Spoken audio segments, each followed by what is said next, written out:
Olá! O material de referência para esta videoaula é o capítulo 13 do Mânquio. Aqui nós vamos falar um pouco mais sobre custos. Antes, por simplificação, nós assumimos que há dois insumos somente.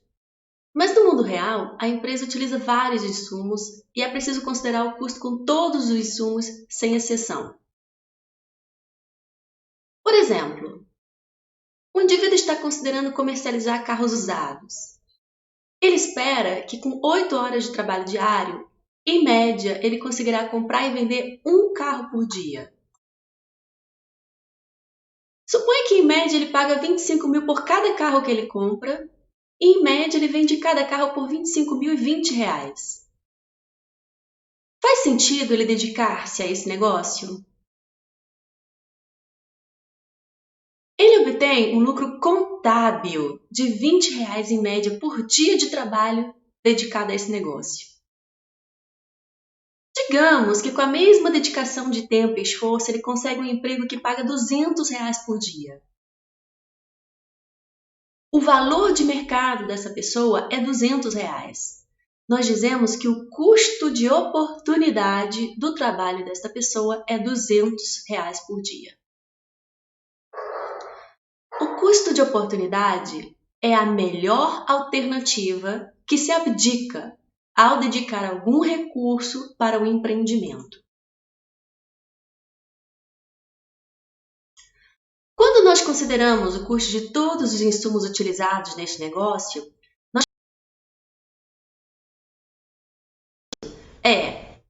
os 25 mil que ele paga pelo carro, mais os 200 que é o valor do trabalho dedicado a este negócio. Nós chamamos este custo de custo econômico. Esses 200 não requer um desembolso de dinheiro, mas é um custo implícito deste negócio. Utilizando este custo, nós percebemos que este empreendimento, na verdade, dá um prejuízo de R$ 180. Para saber se o empreendimento vale a pena ou não, para fins de tomada de decisão, nós precisamos considerar o custo de todos os insumos utilizados, avaliados ao seu valor de mercado ou custo de oportunidade. A questão 4 da prova de 2018 é exatamente sobre isso. Eu vou deixar para você responder e servirá para registro de presença.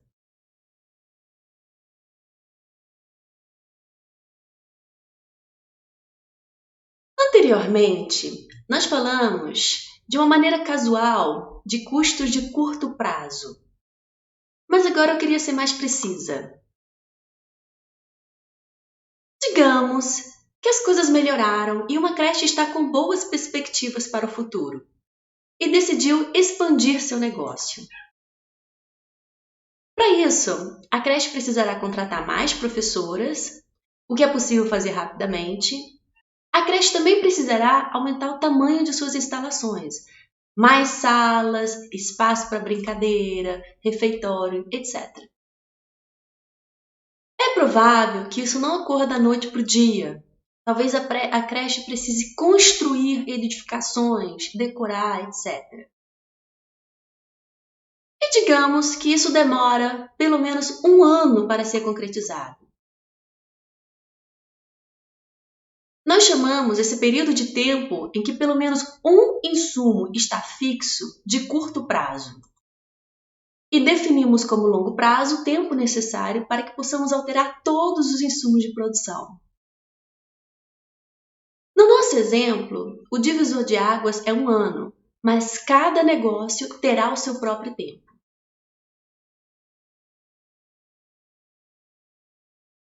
Nós vamos falar agora de diferentes medidas de custo. Essas medidas são essenciais para que a empresa possa tomar suas decisões. Isso ficará claro na próxima videoaula. Antes de começarmos, eu queria explicitar as hipóteses subentendidas nessa parte. Primeiro, a empresa está incluindo todos os custos com todos os insumos utilizados. Ou seja, trata-se de custo econômico. Segundo, o preço ou custo de oportunidade de cada insumo está fixo. É dado do ponto de vista da empresa no sentido de que ela não tem o poder de alterar o preço de equilíbrio de mercado desses insumos. Terceiro, a empresa já resolveu o problema de minimização de custo e nós sabemos sua função custo, que nos informa o custo mínimo de produzir uma dada quantidade Q qualquer. Por hora, nós vamos assumir que estamos no curto prazo, ou seja, pelo menos um insumo ou fator de produção está fixo. Muito bem. O custo associado aos insumos que estão fixos no curto prazo, nós chamamos de custo fixo. Se a empresa produz uma unidade, 1000 unidades ou nada, o custo dos fatores fixos está fixo e precisa ser pago. Frequentemente, também utilizamos o termo sunk cost, ou custos afundados, que significa que o custo já foi desembolsado e não pode mais ser recuperado, ou há um compromisso irrevogável com seu pagamento. O custo dos insumos que não estão fixos, que podem variar, nós chamamos de custo variável. Se você quiser produzir mais, você precisará usar mais insumos variáveis e seu custo variável cresce. A soma de todos os custos, independente de serem variáveis ou fixos, nós chamamos de custo total. Eu vou introduzir as demais medidas de custo no contexto de um exemplo. Suponha que uma empresa aluga o seu espaço físico e há um contrato de aluguel que fixa esse custo no curto prazo. Digamos que esse custo é equivalente a R$100 por dia. Mesmo que a empresa não produza nada, ela ainda precisa pagar o aluguel. Independente de quantas unidades a empresa produz, esse custo está fixo. Ela também utiliza outros insumos, mas esses não estão fixos. Ela pode variar. Por exemplo, matéria-prima. Se ela não produz nada, ela não precisa comprar insumos variáveis e seu custo variável é zero. Se ela quiser aumentar a produção, ela precisa usar mais insumos variáveis e o custo variável aumenta. Aqui nós temos a representação gráfica do custo variável para este caso. O custo total é a soma de todos os custos, independente de serem fixos ou variáveis. Graficamente, é só deslocar a curva de custo variável para cima em exatamente 100, o custo fixo. Perceba que a distância vertical entre essas duas curvas é sempre a mesma, o custo fixo. Agora, eu queria falar de uma outra medida de custo, o custo por unidade produzida, ou custo médio. Nós podemos calcular o custo total médio, o custo variável médio e o custo fixo médio. Eu vou começar pelo custo fixo médio. É o custo fixo por unidade produzida. O meu custo fixo é 100. Se eu produzo uma unidade, o custo fixo por unidade é 100.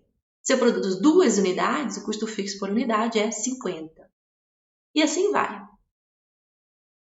Eu não posso dividir por zero, então eu vou colocar um tracinho aqui para indicar que não se aplica a fórmula neste caso. O mesmo vale para todos os custos médios. Esta é a representação gráfica do custo fixo médio. Como o custo fixo é uma constante, conforme aumentamos a quantidade produzida, o custo fixo médio cai, sem nunca encostar no eixo. O custo variável médio é o custo variável por unidade produzida. Quando eu produzo 2 unidades, o custo variável é R$ 88, por unidade produzida é 44.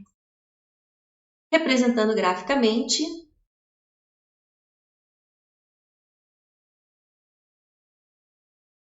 o custo total médio é o custo total por unidade produzida.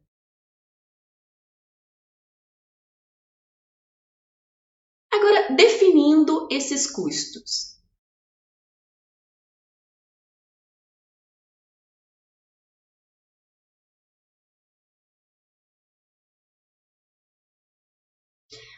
Perceba que o custo médio pode ser escrito assim.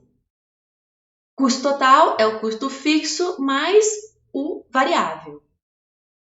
Dividindo cada termo da soma, o primeiro termo é o custo variável médio e o segundo, o custo fixo médio.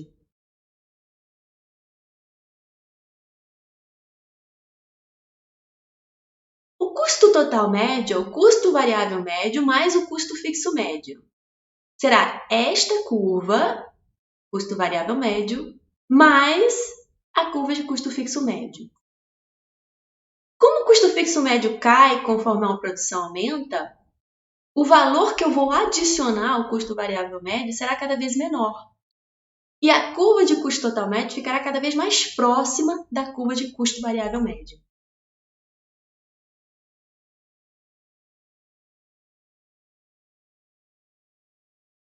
Por último, eu gostaria de saber quanto que aumenta o custo se eu aumento a quantidade produzida em uma unidade.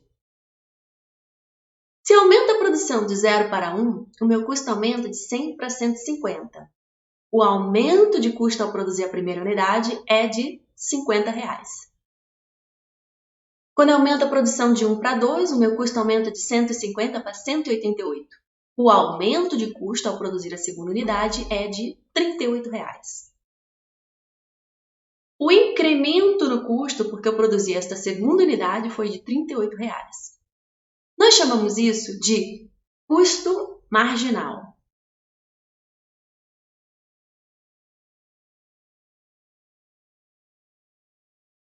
Eu não posso variar a produção de menos 1 para 0. Então, eu vou colocar um tracinho aqui na quantidade 0 para indicar que não se pode calcular isso.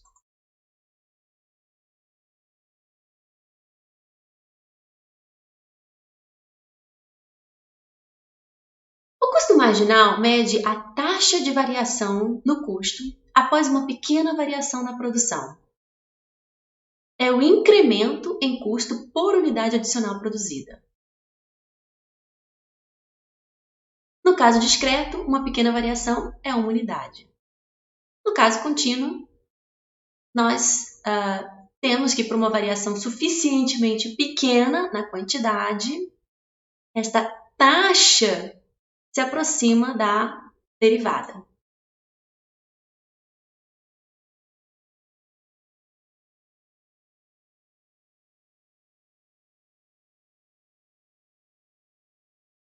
Perceba que essas curvas não têm esse formato por acaso. Antes, no nosso exemplo da loja da Starbucks, nós falamos de ganhos de especialização e rendimentos marginais decrescentes. Inicialmente, nós até podemos ter ganhos de especialização conforme aumentamos a quantidade do insumo variável.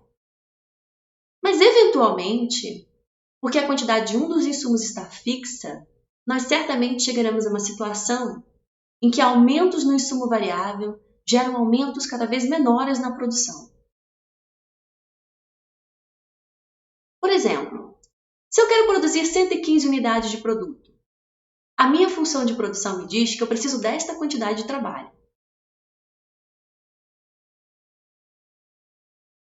Para aumentar a produção em 5 unidades, eu preciso aumentar a minha quantidade de trabalho neste montante. Se eu quiser aumentar a produção novamente em 5 unidades, agora eu preciso de um aumento maior na quantidade de trabalho. Para ter um certo aumento na produção, precisamos aumentar a quantidade de trabalho cada vez mais. Nós temos que pagar por esses trabalhadores extras, por isso o custo aumenta cada vez mais rápido com a produção. Ou seja, a função custo fica mais inclinada conforme a quantidade produzida aumenta, a partir de um determinado nível de produção.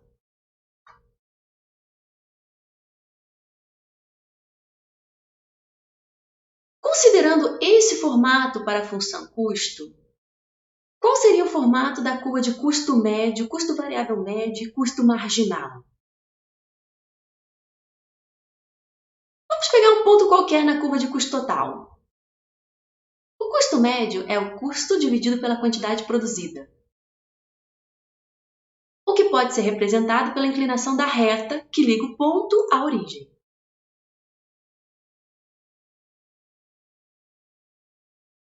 Perceba que inicialmente o custo médio, ou a inclinação desta reta, cai conforme aumentamos a produção, mas depois começa a subir. Cai, depois sobe. O custo médio tem um formato que lembra um pouco a letra U.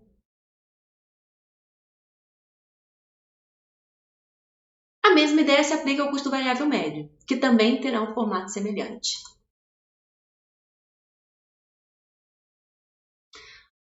O custo marginal é a derivada da função custo em relação a quê? É a inclinação da reta tangente no ponto. E essa inclinação, primeiro, cai conforme aumentamos a produção, depois sobe. Um formato semelhante à letra U.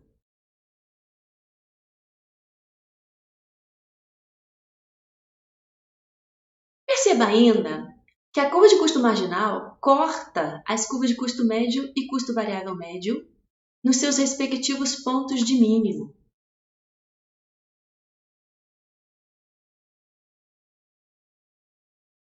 Deixa eu demonstrar isso.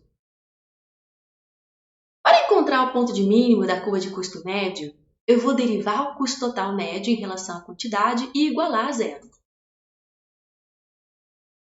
Para enfatizar que o custo médio depende de quê, eu coloquei aqui custo médio em função de quê. O custo total é o custo dividido pela quantidade produzida. Então, a derivada de um quociente.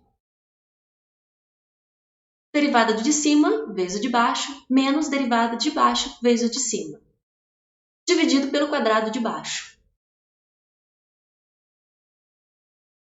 A derivada do custo em relação a quê, nós chamamos de custo marginal. Igualando isso a zero, multiplicando ambos os lados por Q ao quadrado,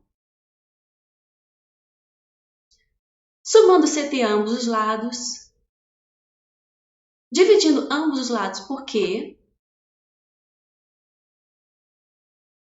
mas esta é a fórmula do custo total médio. Logo, na quantidade que minimiza o custo total médio, o custo marginal deve ser igual ao custo total médio.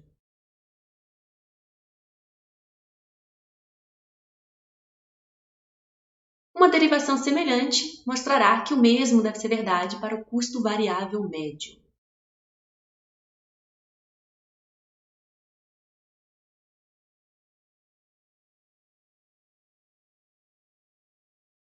Agora, eu queria falar um pouco de custos no longo prazo. Vamos considerar um exemplo primeiro. Imagine que o indivíduo mora em São José, mas trabalha na cidade de São Paulo. E atualmente ele se desloca de ônibus. Como ele faz esse trajeto todos os dias, ele vem pensando em iniciar um serviço de transporte para ganhar uma renda extra que serviria para pessoas que, assim como ele, moram em São José e trabalham em São Paulo. Para iniciar o seu serviço de transporte, ele precisará comprar um veículo. Digamos que ele tem 3 opções de veículos. Ele pode utilizar um carro, ou uma van, ou um minibus. Eu gostaria de representar graficamente as curvas de custo médio para cada um desses veículos. Vamos começar pelo carro. Digamos que o custo por viagem com carro é de R$200. Se ele transporta uma pessoa, o custo por passageiro é de R$200. Se ele transporta 2, o custo médio é 100, e assim vai. O carro só comporta 4 passageiros. Se ele quiser transportar um quinto passageiro, ele precisaria fazer mais uma viagem por dia. E precisaria largar seu emprego. Neste caso, para o quinto passageiro, o custo de oportunidade do tempo dedicado a este negócio fica bem alto. E o custo aumenta bastante. E o custo médio também. Por exemplo,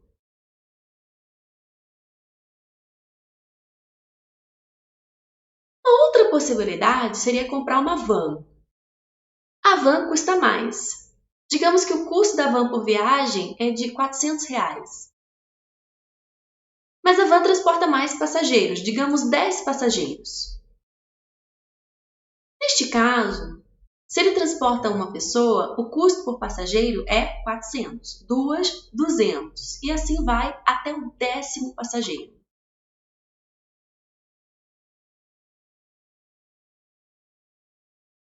Para o 11º passageiro, o custo de oportunidade do seu tempo pressiona o custo e o custo médio sobe bastante.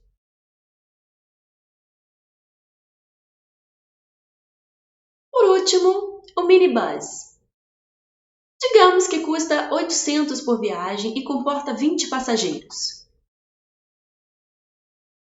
Neste caso, o custo médio cai até o 20º passageiro e depois sobe por conta do custo de oportunidade do tempo do nosso empreendedor.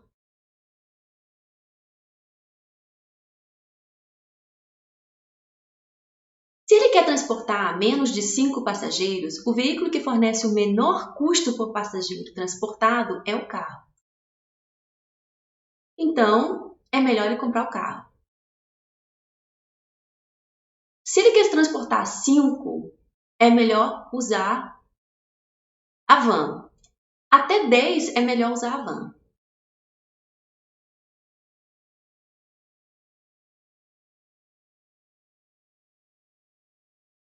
Se quiser transportar mais de 10, o veículo que lhe dá o menor custo por passageiro transportado é o minibus.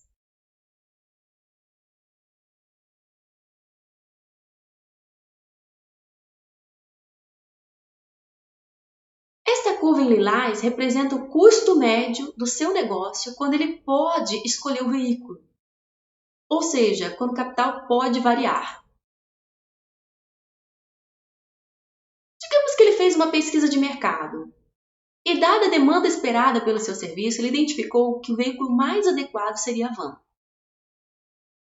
Uma vez que ele compra a van, ele fica preso à van, pelo menos por um tempo, até ele conseguir vendê-la e comprar outro veículo.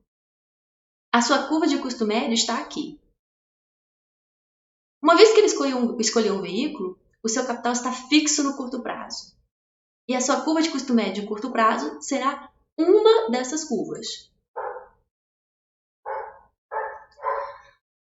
No longo prazo, ele pode escolher o veículo e a sua curva de custo médio em longo prazo será esta curva lilás, que envolve por baixo as curvas de custo médio e curto prazo.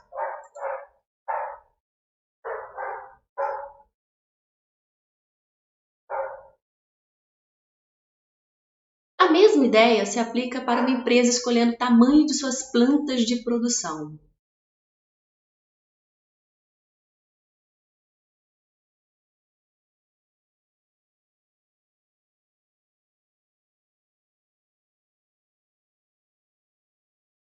Se uma empresa constrói uma réplica perfeita de si mesma, esperamos que tudo nesta réplica seja exatamente como na planta original.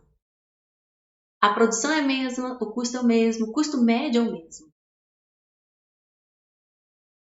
Se a empresa dobra a escala de produção e o custo médio é o mesmo, nós dizemos que a empresa apresenta retornos de escala constantes.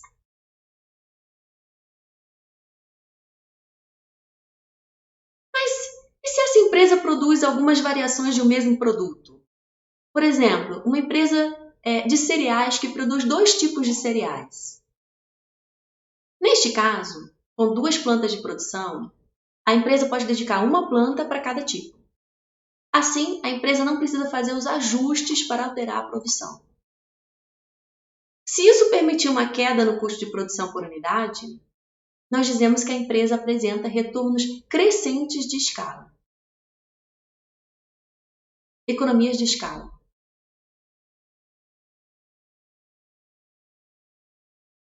fim, se por algum motivo, ao aumentar a escala de produção, o custo médio no longo prazo subir, nós dizemos que há deseconomias de escala ou retornos de escala decrescentes.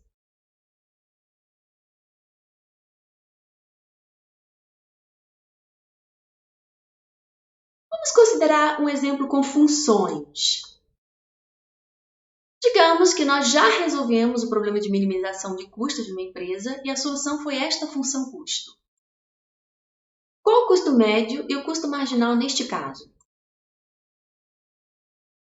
O custo médio é o custo dividido pela quantidade produzida.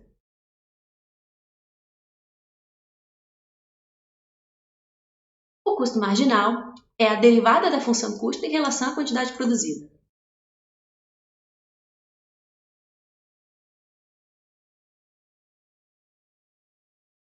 Assim como a função custo, o custo médio e o custo marginal aumentam se o preço de um insumo aumenta.